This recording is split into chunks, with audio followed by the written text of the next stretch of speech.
Today we're going to go a little farther with what we learned last year with charges. So I reviewed with you how all objects start out neutral. We saw how we charged objects with friction. We saw the basic rule how opposites attract and likes repel. We talked about how neutral objects can be attracted to charged objects. We learned about gravity and electricity, how they were similar and how they were different, how electricity was so much stronger than gravity. Okay, today what I'd like you to focus on is the other thing we learned about last year, and that was this whole weird idea that we can have forces without actual contact. This leads us to the idea of fields, gravitational fields, electric fields, magnetic fields. Today we're going to focus on electric fields. Fields were the brainchild of Michael Faraday, and he develops them as a way of explaining forces without contact.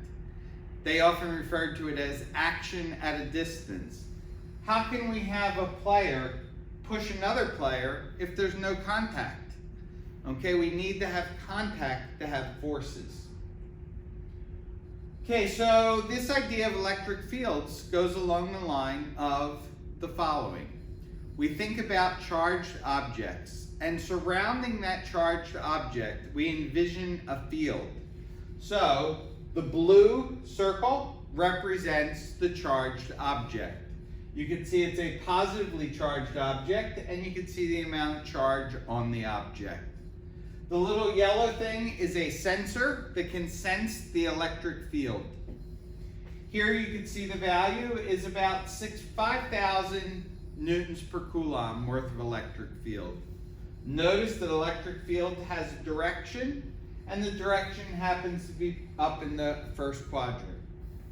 We're going to move the sensor around the charge, and you can see how the field stays at the same value but changes its direction. You can see when we flip it to negative how the field points toward the negative charge. So the big idea with fields is that the electric field points toward negative charges and it points away from positive charges. This is an arbitrary choice, but it's a choice that people have been using now for hundreds of years. So we want to focus and stay with that convention. Field points toward the negative and away from positive. So if we were illustrating the field around the positive charge, we'd have a series of lines emanating from the positive charge. They would go out radially, and you can see how the field lines are getting farther apart as you get farther from the charge. That indicates that the field is getting weaker. If it was a negative charge, it would look the same and act the same in terms of the mathematics, but the direction would be opposite. The lines would now point inward toward the negative charge. If we have two positive charges, you can see how the one charge messes with the field of the other charge. You can see how the fields are deviating from their original directions, and you can see how the two fields are not overlapping. So as you push these charges together, the fields try to spring them apart. When we have a positive and negative charge, we can see how the positive charge and the negative charge are connected by the lines of electric field. The field goes away from positive and toward the negative. Now we can think of these field lines pulling the two charges together. Mathematically, electric field is equal to Coulomb's constant times the charge that is making the field divided by how far we are from that charge. So in this picture, the green charge is making the field. The yellow thing is a sensor that is picking up that field. We have 800 nanocoulombs. We have a distance of 10 centimeters from the center of the charge to the sensor. You plug in your numbers and you get an answer of about 720,000, a huge number for the electric field. Electric fields are often going to be very large.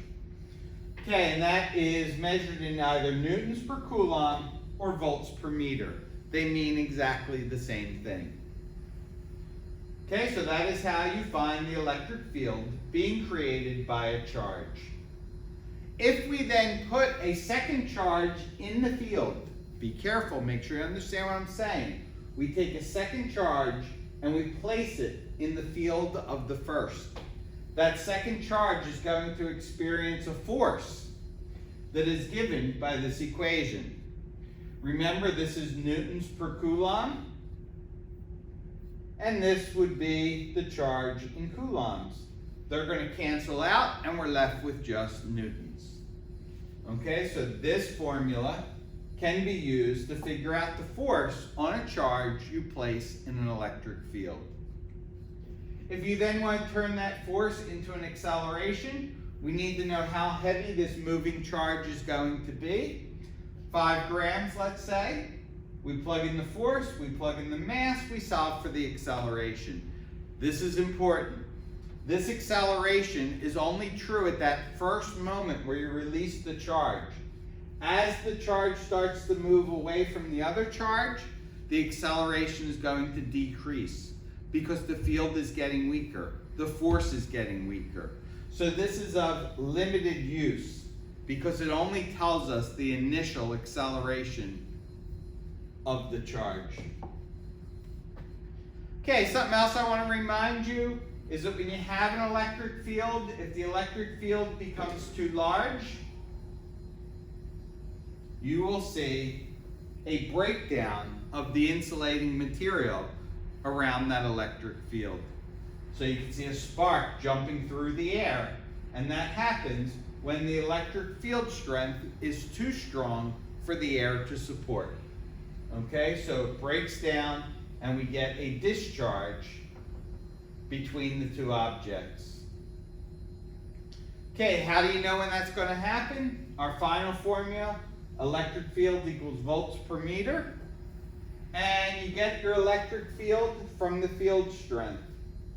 So this field strength tells you when that insulator will break down. So again, a real quick review of some of the ideas that you already know with electric fields. We will expand upon this going forward in future lessons.